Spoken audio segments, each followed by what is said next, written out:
আমি এই ভিডিওর শুরুতেই একটা ডিসক্লেইমার দিয়ে দিই যে আমি এখানে কোনো রাজনৈতিক দল বা রাজনৈতিক সংগঠনকে নিয়ে কোনো বিচিং করছি না বা তাদেরকে নিয়ে কোনো আলোচনা করছি না। আমি জাস্ট এই রাজনৈতিক নির্বাচন নিয়ে আমার কিছু এক্সপিরিয়েন্স এই ভিডিওতে শেয়ার করছি। আমার তার জন্য কোনো আপত্তি নেই। নমস্কার বন্ধুরা, আমি বিধানরঞ্জন দত্ত। আমি একজন customer and founder of Bangendri T shirt company. বন্ধুরা, ওয়ার্ল্ডের সব থেকে বিগেস্ট অ্যান্ড রিচেস্ট ডেমোক্রেটিক উৎসব আমাদের শুরু হয়ে গেছে, যেখানে উইকিপিডিয়া হিসাবে 1 লাখ করোড়ের এবার আমাদের লোকসভা ইলেকশন হচ্ছে। তো প্রতিবারের ন্যায় আমি একটা জিনিস অবজার্ভ করলাম যে ট্রেনে, বাসে, চায়ের দোকানে, ঠেকে, আড্ডায় সব জায়গায় মোটামুটি বিদ্রোহ শুরু হয়ে গেছে। সবাই প্রত্যেকের নিজের রাজনৈতিক জ্ঞান দিয়ে সেটাকে অ্যানালিসিস করে বা পারমুটেশন কম্বিনেশন করে প্রত্যেকের মতামত প্রকাশ করা শুরু করে দিয়েছে এবং চারিদিকে রীতিমতো করাপশন নিয়ে বিদ্রোহ ঘোষণা শুরু হয়ে গেছে যে মানছি না, মানবো না। আরে কেনা কে চাতে হো? তো প্রতিবারের ন্যায় এই রাজনৈতিক ইলেকশনের একটা ট্রেন্ড আমি খুব খেয়াল করেছি, সেটা হলো যে আমরা যাদেরকে নিয়ে আলোচনা করি, যাদেরকে নিয়ে বিদ্রোহ ঘোষণা করি বা যাদেরকে করাপ্টেড বলি, ঠিক ভোটের যখন রেজাল্ট বেরোয় তারাই আবার ক্ষমতায় চলে আসে, তারাই বিপুল ভোটে জিতে চলে আসে। তো এইটা কি করে ঘটে আমি বুঝতে পারি না। কারণ ট্রেনে, বাসে, পাবলিক প্লেসে, চায়ের দোকানে যেখানেই আমি দেখেছি যে প্রত্যেকেই বিদ্রোহ করছে। তো বিদ্রোহ করবার পর এরকম উল্টো রেজাল্ট কি করে হচ্ছে, তো এটা নিয়ে আমি একটু চিন্তা ভাবনা করা শুরু করলাম। Questioning is the beginning of intelligence. কারণ পাবলিক প্লেসে যখন লোকজনের সঙ্গে দেখা হয়, বিভিন্ন জায়গায় যখন লোকজনের সঙ্গে দেখা হয়, তো তাদের সঙ্গে কথা বলার জন্য কিছু রাজনৈতিক মতামত থাকা দরকার। তো এই রিসার্চ করতে করতে ছোটবেলায় আমার একটা ঘটনা মনে পড়ে গেছে। সেটা হলো যে আমরা যখন ক্লাস 10-এ পড়তাম তখন আমরা ক্রিকেটে খেপ খেলতাম। মানে আমাদের আনঅফিসিয়ালি ইন্টার স্কুল টুর্নামেন্ট হতো এবং বিভিন্ন টিমের হয়ে আমরা ক্রিকেটে খেপ খেলে বেড়াতাম। তো তার জন্য আমরা মাঝে মাঝেই স্কুল বাঙ্ক করে মানে হলো যে স্কুলের হাফ টাইমে আমরা কোনো স্যারের সই নকল করে বা পেছনের ভাঙা দেয়াল থেকে আমরা পালিয়ে যেতাম, পালিয়ে যে ক্রিকেট খেলে, যেটা আমরা প্রত্যেকেই করেছি। তো এটা ক্লাস 10-এ ঘটনা। তো ঠিক সেরকমই আমাদের স্কুলের সাথে আমাদের পাশের স্কুলের একটা আনঅফিসিয়াল স্কুল টুর্নামেন্ট ছিল, ক্রিকেট টুর্নামেন্ট ছিল। তো সেখানে আমরা মাঠে যে ওয়েট করছি, তো শুনতে পাই যে আমাদের সঙ্গে যে পাশের স্কুলটা খেলা ছিল সেই স্কুলে অর্ধেক প্লেয়ার আসতে পারছে না। তো কারণ কি? কারণ নাকি স্কুলে নতুন হেড স্যার এসছে। তো নতুন হেড স্যার এসে প্রচণ্ড সে ডিসিপ্লিন এবং সবার স্কুল বাঙ্ক করা বা স্কুল থেকে পালানো, অ্যাটেন্ডেন্সের প্রবলেম সব বন্ধ করে দিয়েছে 1 সপ্তাহের মধ্যে।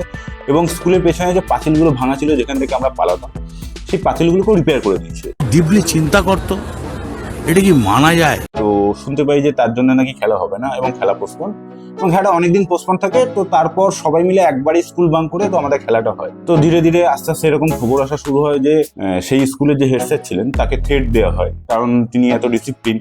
কারণ সেই স্কুলে কিছু এমন ছাত্র ছিল, এমন স্টুডেন্ট ছিল যারা একটু প্রভাবশালী ছিল বা তাদের উপর মহলে একটু হাত ছিল। তো সেক্ষেত্রে ডিসিপ্লিন কারোরই পছন্দ হয় না। তো তার জন্যই তো আমরা বিদ্রোহ ঘোষণা করি যে মানছি না, মানবো না। তো সেই কারণেই তাকে প্রথমে থ্রেট দেওয়া হয়। তো থ্রেট দেওয়াতে সে পাত্তা দেয়নি এবং তারপর শোনা যায় তাকে নাকি মারা হয়।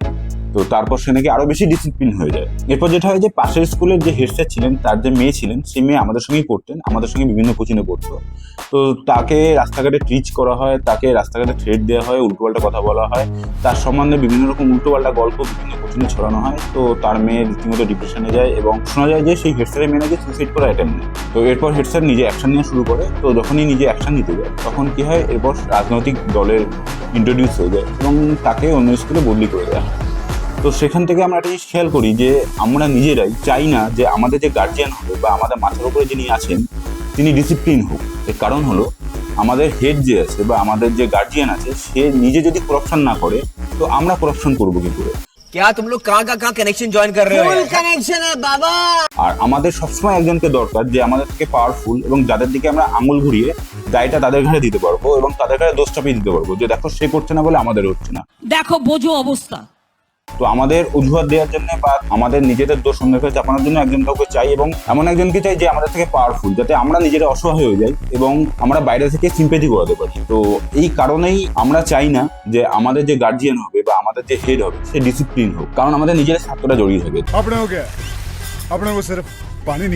তো এখান থেকে এই যে ভোটের রেজাল্ট বেরোয়, যে ভোটের রেজাল্টটা উল্টো হয়, এটার যে কনসেপ্টটা সেটা আমার ক্লিয়ার হয়ে যায় যে আমরাই নিজেরাই গালাগালি করি এবং আমরাই এদেরকে আবার ভোট দিয়ে নিয়ে আসি, কারণ আমরাই চাই যে এরাই আসুক ভোটে। হিপোক্রেসি কি ভি সীমা হতি হ্যায়। আর এই যে আমরা মানছি না, মানবো না করি না, অ্যাকচুয়াল ফান্ডা হলো আমরা করছি না, আমরা করবো না।